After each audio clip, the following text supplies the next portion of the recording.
ada salah satu dari teman kami yang di belakang melemparkan kaleng. Dilemparkannya kaleng itu tepat di depan salah satu polis Malaysia yang sedang melakukan razia saat itu. Mendatangi sekelompok dari barisan itu dan mengambil salah satu saja.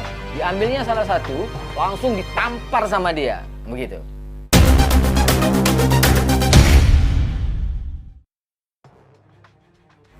Assalamualaikum warahmatullahi wabarakatuh. Di sini saya akan menceritakan bagaimana kisah pribadi saya saat saya berada di Malaysia dulu.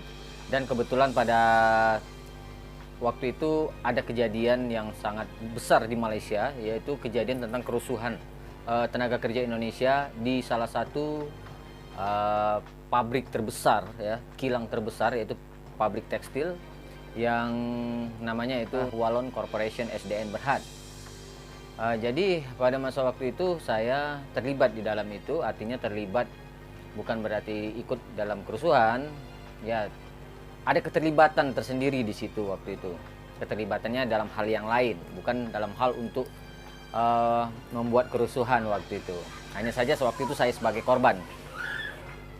Menceritakan bagaimana kronologi sebenarnya yang terjadi, ya, karena di pemberitaan-pemberitaan seperti ini.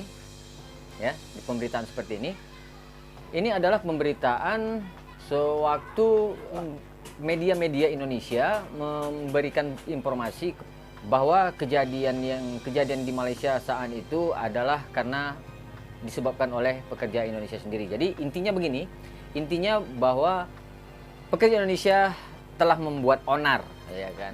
Ya, itu berita yang sampai. Pernah pada suatu hari saya ceritakan, ada setelah kerusuhan itu, setelah beberapa tahun kemudian saya diundang seminar waktu itu, ya, diundang seminar oleh oleh Dinas Tenaga Kerja, ya, Provinsi Sumatera Utara.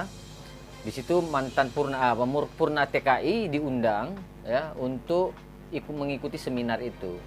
Salah satu dari pegawai dinas itu mengatakan bahwa kronologi itu seperti yang diberitakan tadi, ya, diberitakan tadi bahwa pekerja Indonesia membuat kerusuhan karena ingin melepaskan 16 temannya yang terlibat narkoba, kan begitu. Semuanya itu tidak sepenuhnya benar. Dikarenakan kenapa? Saya tahu betul bagaimana kejadian waktu itu. Waktu itu kejadiannya tidak sebenarnya seperti itu, walaupun memang 16 teman-teman kami yang ditangkap karena terlibat narkoba itu lepas. Ya, sebabnya kenapa lepas, ya karena sudah suasana waktu itu, malam itu sudah tidak kondusif lagi, ya. Semua pekerja-pekerja itu turun ke bawah, ya, dari lantai 5 itu, 1, 2, 3, 4, 5 itu, semua asrama itu turun ke bawah, sebanyak 400 orang lebih kurang, turun dan menyerang pihak polis waktu itu, ya. Jadi saya tahu persis bagaimana kejadiannya. Saya bekerja di perusahaan Hualon Corporation SDN Berhad itu. Pada waktu itu saya masuk di tahun 1999, ya, kalau tak salah itu pada bulan Juni, ya, pada bulan Juni. Jadi waktu bulan Juni itu saya masuk menjadi TKI, ya. Terpaksa saya menjadi TKI waktu itu.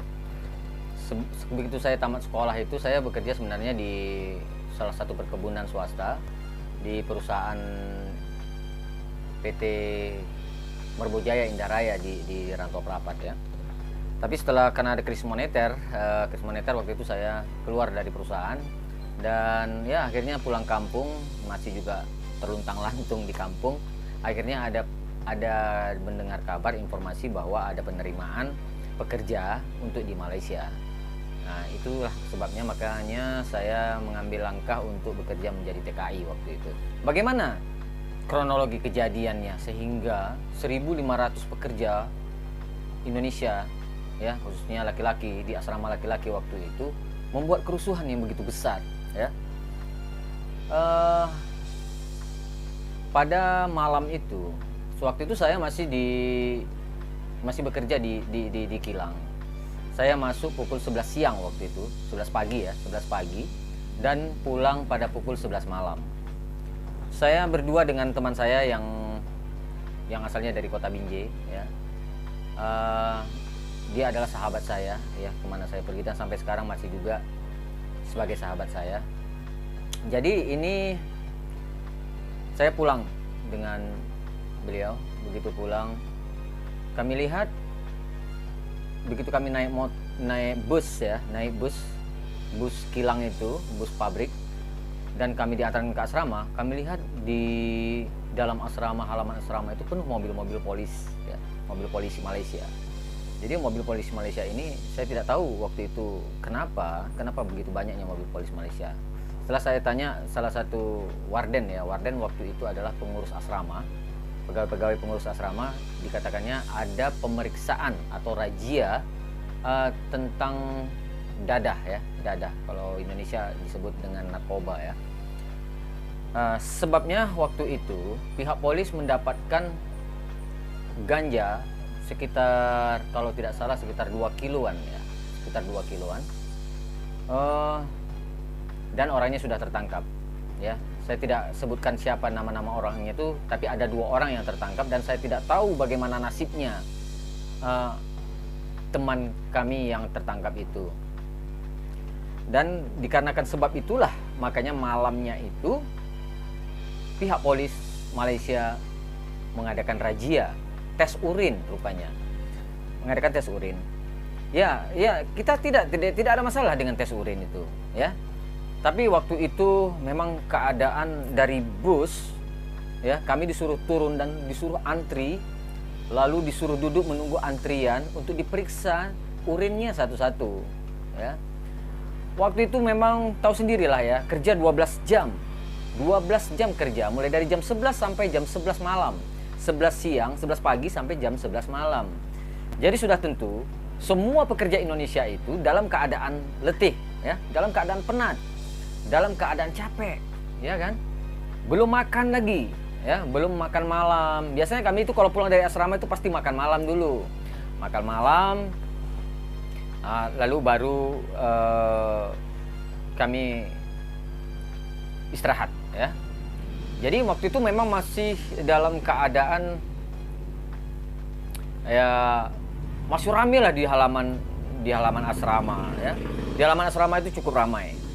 Jadi di asrama itu kami disuruh antri dan ditunggu, dipanggil satu-satu.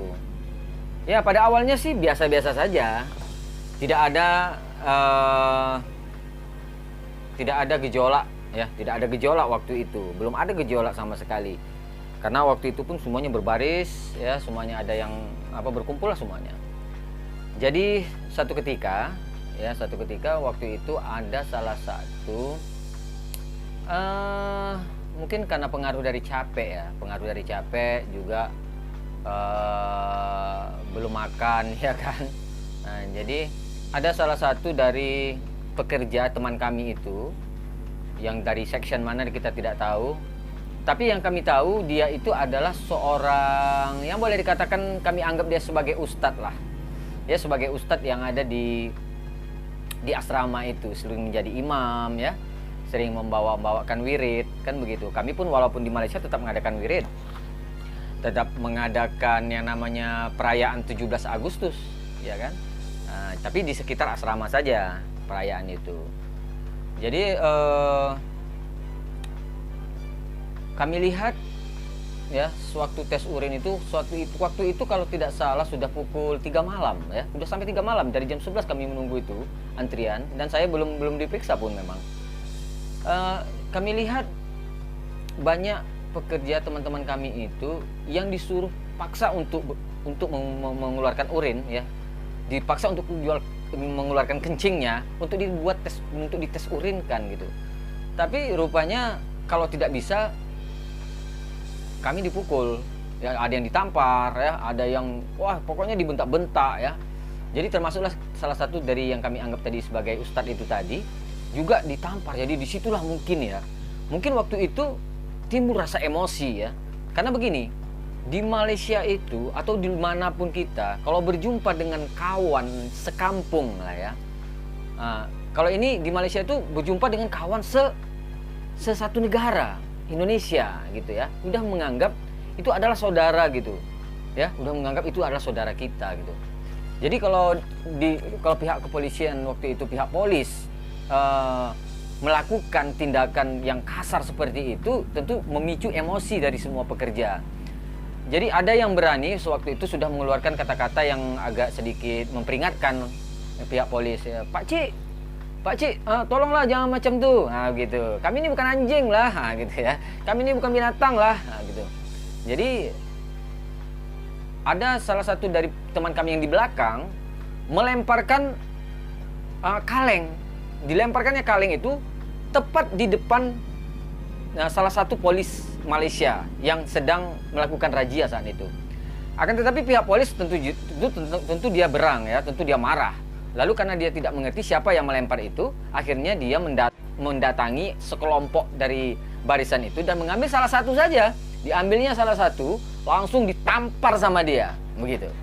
Nah, sewaktu itu ditampar itu, disitulah sudah mulai akhirnya barisan itu udah tidak menentu lagi, udah tidak teratur lagi, dan pihak polis merasakan merasakan firasatnya mungkin, wah ini sudah tak beres ini gitu kan, wah ini udah kacau ini udah mulai apa gitu, mulai ada nampaknya tanda-tanda kerusuhan, mulai kerusuhan.